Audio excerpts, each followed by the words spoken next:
TS news मराठीच्या नवीन व्हिडिओमध्ये आपल्या सर्वांचं हार्दिक स्वागत आहे। आपण पाहतोय आजचा व्हिडिओ संपूर्ण महाराष्ट्रातील बांधवांसाठी खूप महत्त्वाचा आहे, कारण की आज आपण पाहतोय छत्रपती शिवाजी महाराजांचा कालखंड हा 400 वर्षापूर्वीचा होता। 400 वर्षापूर्वी छत्रपती शिवाजी महाराजांचं राज्य महाराष्ट्रावर होतं आणि अजूनही आहे आणि 100% राहणार। परंतु आपण पाहतोय छत्रपती शिवाजी महाराज या इथून नांदेड आपण पाहतोय नांदेडपासून ते संपूर्ण महाराष्ट्रावर फिरले, परंतु आपण पाहतोय या ठिकाणी छत्रपती शिवाजी महाराजांनी मुक्काम केला होता आणि याची काही पुरावे आपल्याकडे आहेत।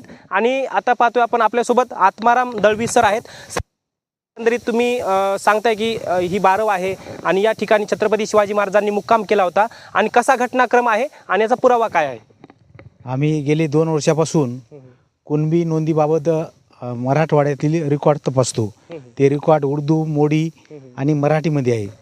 परवाला आम्ही कंधार तालुक्यामध्ये तहसील कार्यालयामध्ये जमावबंदीचं रेकॉर्ड तपासित असताना आमच्या वाचनाच्या एक उर्दू वाचक आहे आमच्याकडे मुस्लिमचा, त्यांच्या ही गोष्ट लक्षात आली की बा हिंगोली जिल्ह्याचं नाव दिसतंय। तर मी ते कागद सगळा माझ्या सहकार्याला वाचवायला लावला। तर त्या कागदात असं लिहिलेलं आहे की जो म्हणजे 1677 रोजी कंधार येथे छत्रपती शिवाजी महाराज कंधारच्या किल्ल्यावर मुकामी होते आणि तिथून पुढचा प्रवास त्याचा नांदेड येथे गुरुद्वाऱ्यात झाला।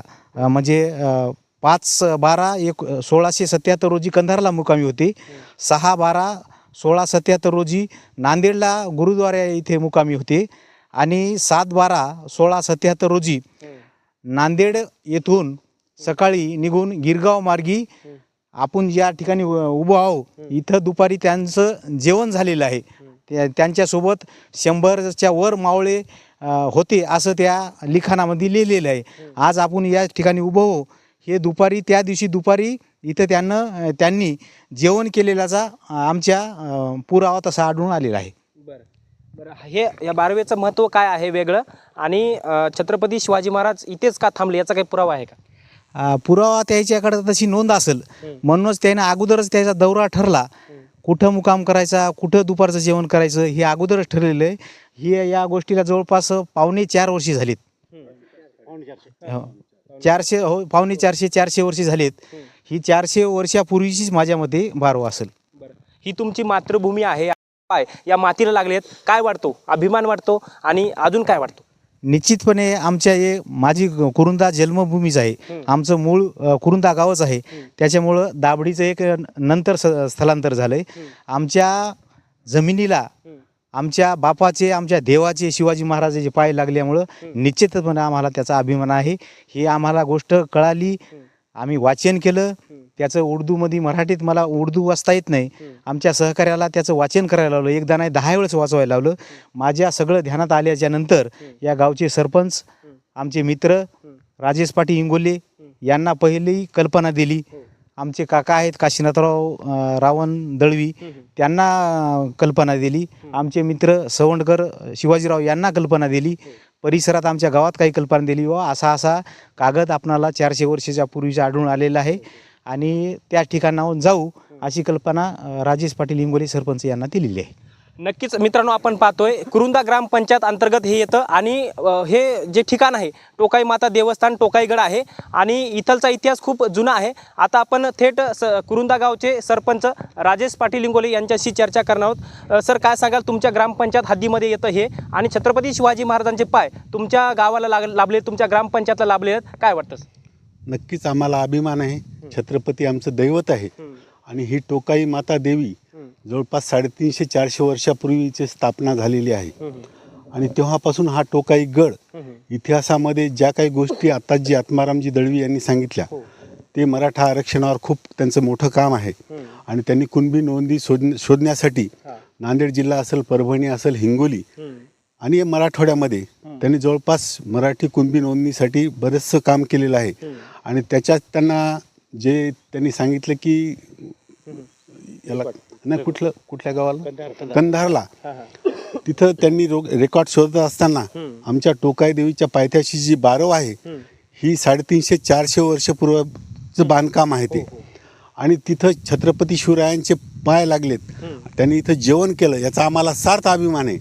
पण ही पुरातन शिवकालीन बारव हिला टिकवणं इथं सुशोभीकरण करणं हे माझं मी कर्तव्य समजतो गावचा प्रथम नागरिक म्हणून. आणि हे आत्मारामजी दळवी यांच्या प्रयत्नातून हा इतिहास जागृत झाला. आणि नक्कीच आम्ही आता येणाऱ्या काळामध्ये आपण पाहत असाल हे बारवेच्या साईडनं ही झाडे वाढलेली आहेत. नक्कीच हे पूर्ण त्याचं तोडून या बारवेचे खोलीकरण करून या बारवेचं सुशोभीकरण करून नक्कीच या बारवेवर एखादी मोटार बसून आम्ही जे वर देवराई केलेली आहे, वृक्षारोपण केलेलं आहे, त्याला या बारवेचा फायदा होईल. आणि येणाऱ्या भविष्यामध्ये जे आमची पिढी आहे पुढची, यांना या बारवेचं महत्त्व कळेल. आणि नक्कीच पर्यटन या बारवेपाशी येऊन इथं थांबतील, जेवण करतील, या बारवेचा आनंद घेतील. आणि याच्यातून आमच्या टोकाई मातेला सुद्धा पाणी पुरवठा होईल अशी अपेक्षा व्यक्त करतो. आणि आत्माराम दळवीचं मनापासून अभिनंदन करतो की त्यांनी हा पुरावा शोधून आम्हाला सुद्धा इतिहास जागृत केला. आणि आमच्या सर्वांच्या सहकार्याने आमचे काशीनाथराव दळवी असतील, ते प्रत्येक कार्यक्रमाला इथे टोकाईला हजर राहतात. शिवाजीराव सवंडकर असतील आणि आमची जी देवराई टोकाईची जी टीम आहे यांच्या माध्यमातून आम्ही इथं सगळं सुशोभीकरण करू. नक्कीच आपण पाहतोय सरपंचांनी शब्द दिलेला आहे की याचं सुशोभीकरण आम्ही करणार आणि याला उच्च दर्जा देणार असं त्यांनी सांगितलेलं आहे. आता आपण मराठा आरक्षणामध्ये एकदम सक्रिय असलेले शिवाजीराव सवंडकर यांच्याशी चर्चा करणार आहोत. सर, काय सांगाल एकंदरीत हा सर्व अनुभव? आणि तुमचं पण गाव जवळच आहे, तुमच्या गावाजवळून छत्रपती शिवाजी महाराज गेले आणि इथं मुक्काम केला. काय वाटतं, काय भावना आहेत? जय जिजाऊ, जय शिवराय, जय टोकाई माता. आज आमचे मराठा चळवळीत काम करणारे आत्माराम दळवी दाजी यांनी आम्हाला सांगितलं की बा आपल्या छत्रपती शिवाजी महाराजाचा कंधार किल्ल्यात मुक्काम होता आणि तिथं तो पुरावा सापडला. राजे हे आमच्या भागातून गेले, हे आमच्यासाठी गर्वाची बाब आहे. आणि कारण यांचं दाजीचं हे काम मराठा चळवळीच्या जे 7 लोकांची टीम आहे आपल्या हिंगोली, परभणी, नांदेड जिल्ह्यात, तर त्यांच्यासाठी त्यांची शासकीय नियुक्ती आहे, त्या टीममध्ये ते आहेत. जे मोडी लिपी शोधणारे सोबत त्यांच्या हे राहतात. जे एक मुस्लिम बांधव आहेत, त्यांनी मोडी लिपीमध्ये हा इतिहास पाहिल्याच्या नंतर त्यांनी मला आणि आमचे दाजी सरपंच राजू पाटील इंगोले यांना फोन केला. आणि माझं आता माझ्या अंगावर शहर येतात, कारण आपले राजे आपल्या भागातून गेलेत. आणि यांचं दाजीनं आता शब्द दिला की आम्ही या भागाचं पुनर्वसन करू आणि लोकांची सुविधा देऊ. आणि ही खरंच आपल्यासाठी आणि आपल्या भागासाठी आनंदाची बाब आहे. आणि हे राजे इथून गेलेत. आणि आज अगोदरचे काही राजे महाराज सांगत होते किंवा छत्रपती शिवाजी महाराजाचे वडील शहाजीराजे पण या भागातून कुठून तरी आपल्या गेलेले आहेत, असा काही ऐतिहासिक पुरावा आहे. आणि ते पुरावा शोधण्याचं आता इथून पुढे काम होईल, कारण आम्ही अजून त्या डिटेल गेले नाहीत. कारण इथून आता आम्ही परवानगी घेऊन शासनाचे आमचे दाजी हे पुढचं काम करतील. त्यासाठी त्यांना आणि त्यांच्या कार्याला आणि कुरुंदा ग्रामपंचायतच्या वासियांना आणि सरपंचांना आमच्याकडून खूप खूप शुभेच्छा. कारण हा भाग आपला जर डेव्हलप झाला, टोकाईगड हे लोकांसाठी एक पर्यटन स्थळ होईल आणि हे आपल्यासाठी आनंदाची बाब राहील. जय हिंद, जय महाराष्ट्र, जय भारत. नक्कीच आपण पाहतोय अजून काही लोकांशी चर्चा करणार आहोत. काका, काय सांगाल जागेचा जुना इतिहास काय? कारण की अजून बरेच काही लोक या ठिकाणाहून गेलेले आहेत. या जागेचा संपूर्ण इतिहास काय तुम्हाला माहीत असेल कदाचित. टोकाई मातेला नम्रता विनंती करून सांगतो की टोकाई माता ही आराध्य दैवत असणारे आमच्या परिसरातले आहे. कुरुंदा गाव जवळजवळ लोकसंख्या 40,000 लोकसंख्येची वस्ती आहे. आणि या परिसरात 50 गावचा संपर्क आहे. आणि दर मला काय नवरात्रामध्ये चांगला उत्सव होत असतो. आणि मावरचे मंत दर 12 वर्षाला त्याची इथं नांदेडला यायचे.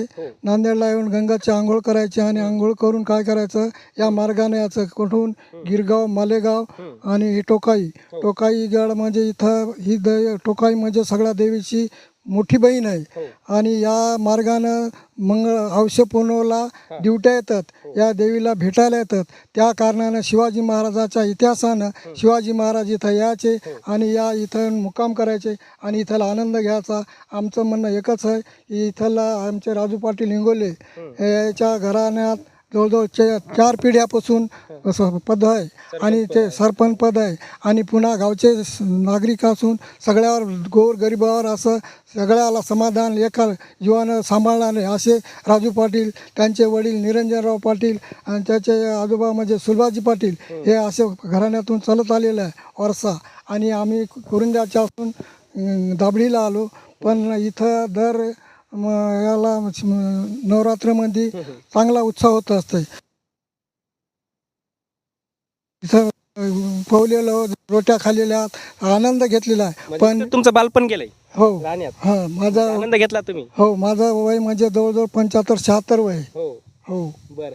नक्कीच आपण पाहतोय छत्रपती शिवाजी महाराजांनी ज्या जागेवरती मुक्काम केला त्या जागेवरती बाबांचं बालपण गेलेलं आहे, त्यामुळे बाबांना इतिहास जुना माहीत आहे. आणि ही जागा, ही वाड जी आहे ही राजे महाराज इथून जात राहायचे, कारण की इथं जुनी जी बारव आहे 400 वर्षापूर्वी इथं पाण्याची व्यवस्था होती, त्यामुळे इथं राहायचे. त्यामुळे छत्रपती शिवाजी महाराज सुद्धा 1677 रोजी या ठिकाणी थांबले आणि नंतर मग इथून ते पुढे गेले, पण एक रात्रभर त्यांनी मुक्काम केला. त्यामुळे ही गावकऱ्यांच्या वतीनं अशी प्रतिक्रिया देण्यात आली आहे आणि सरपंचांच्या वतीनं सुद्धा अशी प्रतिक्रिया देण्यात आली आहे की आम्ही याचा विकास करू आणि संपूर्ण याचं सुशोभीकरण करू आणि टोकाई मातेला या बारवेचं पाणी नेऊ. धन्यवाद.